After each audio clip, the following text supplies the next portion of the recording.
I was going to start with this new album here, Alto Appassionato. Featuring some allegros. You mentioned the French connection already, the Paris Conservatoire. Tell us more about how this album came about. Yeah, well, so actually, the starting point for this album was the Franck Sonata. That's the beat, and Jonathan and I have been performing it for several years now. I can't remember exactly when was the first time, but memorably, we were working towards it for a concert at the Lucerne Festival about 3 years ago, and so we focused really a lot on this piece. And then I was thinking about what would be great companion pieces, and the Ionescu Concertstück is something. It's kind of like we didn't play it today, unfortunately, but it's a sort of rite of passage piece as a viola player. It was written around 1906, and it's such an important piece, both for its beauty and the virtuosity that it includes. So that really got me digging a bit more into the other pieces that were written in this turn of the century period, and I discovered the Busset, the Honoré. Actually, there's several more wonderful works that were written for these competitions that happened in the Paris Conservatoire each year, and so that came in. And then I thought Fauré would be an ideal pairing, in a way, sort of imagining this sort of Proustian salon sort of atmosphere for the album. And Jonathan also played so much songs. So we spent some time together playing through many different Fauré songs and working out how that could all weave into this program centered around Paris and around the turn of the century. Who decided which Fauré songs to put in? Because he wrote a lot, didn't he? He wrote a lot. I think it was fairly simple to come to a consensus, actually. Yeah, we were quite unanimous on that. Actually, Okay. surprisingly. On our choices. I have to admit, I'm a former cellist. I always I grew up thinking that Opera was a cello piece. Right. It's news to me that it's actually a song. Back to the Franck. Franck is, the Franck Sonata is obviously Franck's most famous work as well. What is it about, for you, what makes it so special as a work? Both of you actually, I'd like to hear. I don't. Maybe you could start. Yeah, it's such an interesting kind of isolated piece in his output as well as in the output of composers in general. When you write a tune as good as the last movement, and then a tune that works in canon, it's a really special piece. I'm forgetting what the question was now, but I think why is it a special piece in the repertoire? Why is it makes It's something about the ability to write a tune like that for the last movement, but then as you heard with the third and fourth movement, it's a cyclical piece, so there are elements of the first movement that come back in all of the movements, etc. Yeah. So there's a real, somehow he managed to write an incredibly intellectual piece that doesn't sound intellectual. It sounds just 100% heart, and I think that might be what makes it special. Actually, is this union of head and heart. Good answer. Yeah. I'm not sure I could do any better than that, but I think it's also something about all of the four movements, as Jonathan said, where he brings back the same themes. The first one is so tranquil and so beautiful, and the second one is so fiery, and I think that for a long time that was my favorite movement of the piece. Well, before I started playing it, before when I used to hear it, I used to be so excited when it's sort of gearing into that second movement, and the piano opening just has so much excitement brewing in it, and then he has such an incredibly beautiful theme, and the way he transforms this theme from the third movement and brings it back into the fourth movement, which with so much more sort of furiosity in the finale. And there's also this idea in the back of one's head of sort of the wedding bells ringing dun dun dun dun dun dun dun, this thing over. So there's so many wonderful elements in the piece, and it's a sonata which is so versatile, because and of course it's written for violin. Cellists took it up already 150 years ago, and since then so many different instruments have played the front. A bit like Schubert's Arpeggione Sonata, although that has more of, I guess, of a reason, the fact there is no really arpeggione being played anymore. But still, this sonata fits so well to so many instruments, I think, because the quality of the music is so great that it can be versatile in that way. Okay. Yeah. And what made you make your own transcription of it rather than use one of the viola transcriptions that already exists? Yeah, so I mean, I own several of those viola transcriptions, and that was my point of departure. I thought, well, I want to play the Franck Sonata, I'll buy a viola version. So I bought one that's published by Bernreiter, and I thought, oh, that's interesting. And then I bought one that's published by Peters, and I thought, oh, that's interesting.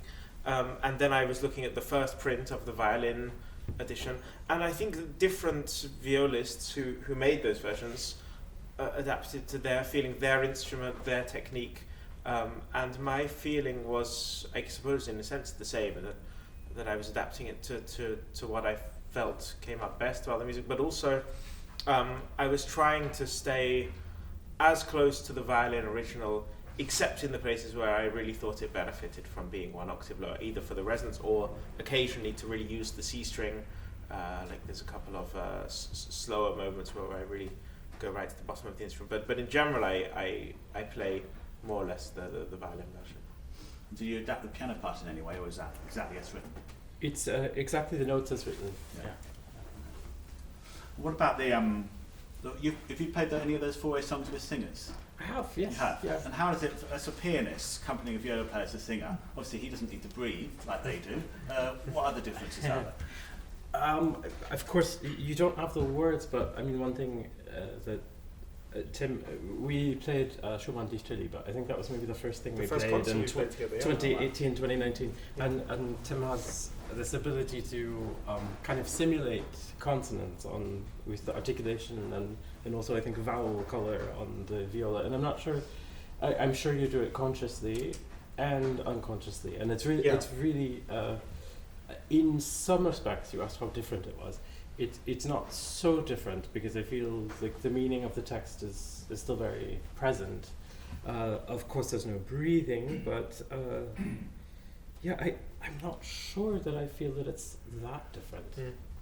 I guess one thing as an instrumentalist that I always search for in any repertoire is to find the points musically where the music needs to breathe, and I think in many instances that would be the same as where a singer would take breath, perhaps with the occasion where two phrases could connect and really to stretch it. But as Jontathan was saying, I mean, it's something I've thought about a tremendous amount, is how to find those different qualities. Because as instrumentalists, I think there's a danger that we try to make everything beautiful and try to make everything with a long line, and actually it misses that beauty of consonants and vowels. And in a song, there's a lot of hard edges on a T or a P or a Q or a K, and I think all of that texture really goes into part of the line. Even within a legato line, there is texture and bite within that. So it's something I think about actually in all repertoire, but songs is a chance to play fewer notes, less notes, but to find more meaning and substance in them.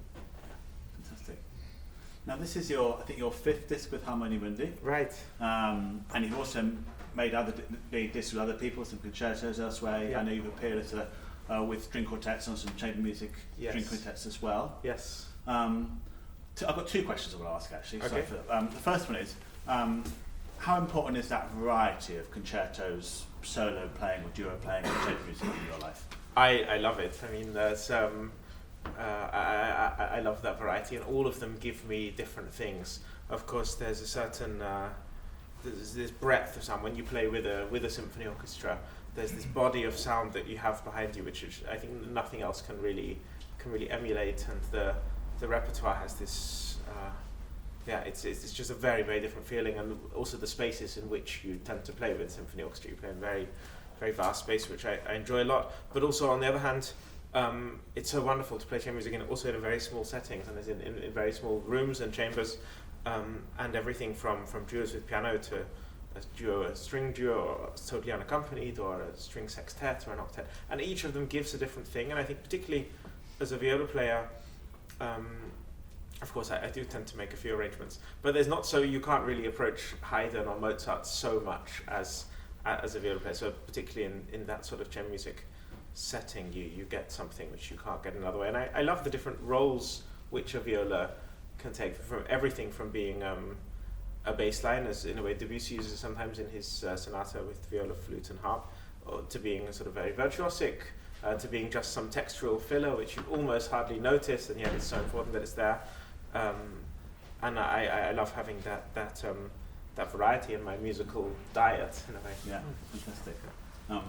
Last question from me before we open up to the floor. Recordings. How important are recordings to your life? Oh, hugely important, and I feel very lucky to have a wonderful record label who I've been working with now for several years, and to have the chance to really explore and go into detail, take time. I've also have a really wonderful producer who I've done all of my Harmonia Mundi recordings with. That's Andrew Keener, and he's really an expert, and a really, I mean, he just loves music and recording so much. So it's always a huge pleasure to be in the studio, and I'm guided so much in those days spent in the studio. It's a time for self-reflection. It's a time to really try and make the best version I possibly can. I mean, in a concert, of course, you always have the opportunity to try something, and in a sense that's true in the studio as well, but then all of those attempts are within the sort of trying to hone in your one's ideal interpretation, at least within that moment, whereas in a concert it can, in a sense, it's the only interpretation you're going to get, and so you're forced to do something one way or another, and you just try it, whereas in a recording setting you go back and listen back to yourself, and it's really a stark way of looking in the mirror and understanding what's actually coming out, and it's a very, very special process which I love to partake in. So is the recording more pressured in a way, because you've got 2 days, you've got to get all this repertoire down? It's funny, yes, and in the two hands it's more pressured and it's less pressure, because you can make you muck it up and have another go. You can always have another go, which is also a double-edged sword as well, because sometimes in a concert you actually get something better straight away because there's that focus. You know you're on stage for an hour and that's your only chance. Whereas in a recording you can take the time, which also means sometimes things that might work straight away on stage don't always necessarily work, but it gives you the chance to really think about it and to really reflect. And I find the process of having the comments from Andrew in the coming from the box, and also then going back with my score and making circles on everything, and then deciding really what was successful, what wasn't. I think also the sense of tempo is even different in the recording, because in a live concert setting you get a certain energy back from the people in the room, whereas in a recording sometimes it can be difficult, particularly at the start, to get that feeling and that concentration. So there's definitely challenges with making studio recordings, but I think it's a really wonderful way to deeply explore music. Thank you. I'm going to open up to the room now. Has anybody questions for either Jonathan or Tim? Let's start with Edo. Mike. Could I ask you to tell us a little bit about your viola instrument? Yes. Both itself, but also what you feel is that special thing about the sound of the viola compared to the violin and cello. Right. Okay. So I'll start with my particular instrument, and so this viola was built in around the year 1570 in northern Italy by a maker called Pellegrino di Zanetto. Zanetto was the son of a viol maker, so his father, Michele, was born in 1495, and so Pellegrino was in the first generation really of the modern luthiers who were making viola da braccio instead of viola da gamba, and so it was something really, really new. And I think with violas somehow they got it right at the beginning, and seldom did it as well since then. I think most of the most coveted violas do come from Brescia from the 16th and early 17th centuries, along with Gasparo da Salo and Maggini and many of those other great makers of that time. So I'm very lucky to have this instrument, which is on a generous long-term loan. And about the viola itself as an instrument, I think the fascinating thing about the viola is that it's not the violin and it's not the cello, and yet it can do quite a lot of the things that both of those instruments can do, and yet it has its own individual voice. And I think a lot of people are not used to hearing the viola, particularly in a prominent individualistic role. And so it's kind of a mission of mine to introduce people to the viola, and I'm very lucky that I have this very beautiful, very ancient viola that I travel around and play on. Thank you. Anyone else? The gentleman just there, yes, please. Yes. A few years ago, I was really taken with your playing at the proms of the Wharton Violin Concerto. It stayed with me, very special. And thank you for that. Thank you. Is there any prospect of you recording it? Actually, it's there are plans. So hopefully, in the next few years, that will That will come. It's really in my planning schedule already. The Walton viola concerto. Well, may I ask who you're going to be doing it with? I don't know if I'm allowed to announce that just yet, but it is on the way. I can tell you that. Excellent. Yeah. Are there any future plans that you can tease us with at the moment, or not really? Yeah, I think there is one actually, because the disc is done and dusted, so it's just waiting to be released actually, and that is my own arrangement of Mozart's clarinet concerto, together with the potpourri by Hummel and a short piece by Alessandro Rolla. And all three, I mean, the Mozart is of course the most well known. What's probably less well known is that it was published for the first time after Mozart's death by Johann André in Mainz. And the year after making the clarinet publication, because there was already a discrepancy which would be for the Bassett clarinet or just the normal clarinet, but it was straight away published for the viola. But already more than 200 years ago, in 1810, the first viola version was published, although it was kind of simplified, I think probably to make it easier for the violists who might be likely to buy the music. So I've taken the sort of license from the fact that there's this really early version, and then I've tried to get a little bit closer to really what Mozart wrote for the clarinet, which makes it more challenging with more arpeggios rather than sort of simpler scales. But I've recorded that along with Hummel, who I think is one of the great underrated genius composers. He was of course Haydn's successor in Esterházy. He was a great virtuoso pianist, and he seemed to love the viola. He wrote some trios for 2 violas and cello. He wrote this big potpourri. And then Rolla, who's another composer who perhaps a lot of you may not have come across before.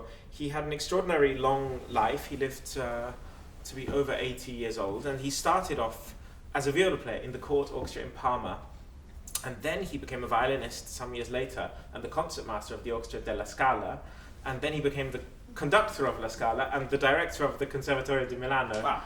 He had really this incredible career trajectory, and in amongst it all, he was Paganini's teacher as well.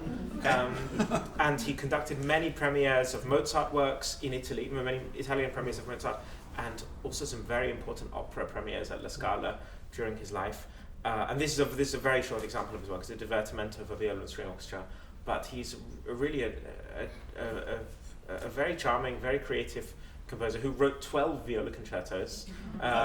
It's all just being rediscovered and published in the last 15 or 20 years. There's a man in Florida who's publishing it all, and so it's a really interesting addition to the viola repertoire. And so that disc will be out, I don't know, for hopefully a bit less than a year, but we'll wait and see when there's an exact. We'll be looking closely for it, that's for sure. Eliza, you had a question. Yeah, so I've been watching you, and when you're in full flow, where does your mind go? Like, what guides your tonal colour? Because I hear there's like so many differences, and I'm like, wow, how are you doing that? Yeah. Like, alto is my natural range, so I think like I'm singing when I play the viola. Yeah. It's interesting what you're saying about Yeah. the consonants and the vowels, but I was just wondering, what goes through your mind? Where is it going? Oh, well, a lot, and it varies from moment to moment. And I guess sometimes I'm in an ideal sort of flow state, and I'm not really conscious of that at all. But also, often I'm feeling the feedback from the room, and I'm feeling the feedback through all the different parts of my bow. And I guess I'm trying to sculpt the sound as I imagine it, and I want my hands to follow my imagination. So I try to stay flexible to a certain extent with fingerings and bowings as well, to be able to follow that. But you probably noticed I ran off stage after the Fauré songs, and it's because I just felt I couldn't grip the string. So I was desperately looking for some rosin to put on my bow and to really find my sound. And I often find myself tinkering between playing phrases with the tension of my bow, because if there's too much tension, I find it hard to get into the string, and yet if there's not enough, then I feel the string, the hair doesn't have enough tension to bite enough, and there's differences in fast and slow. So a lot of it is feeling the response of my bow and trying to feel that my left hand is sort of supple and I can make any variation of vibrato that I want to, and then to really be guided by my imagination of the phrase as if I were trying to sing it in a sense. And of course there's a mixture of that which is done in the practice room and working out what my feeling is for each given phrase, and to try and understand that harmonically and musically. But then a certain amount that's also spontaneous, and to adjust to the balance of the piano, to adjust to the feedback of the room, and I think one has to be very flexible with how much bow, which contact point, all of those sort of facets that we have for trying to guide our sound. I'm just trying to feel that in the moment, and ultimately to give the feeling and the expression of the music with as few technical barriers and impediments as possible. That's fascinating. Great question. Really. I think we should call it there. That was really. There might be one was more. there any more question? Clive, yeah. Jonathan, your Yes. contribution tonight has been remarkable. Thank you very much indeed.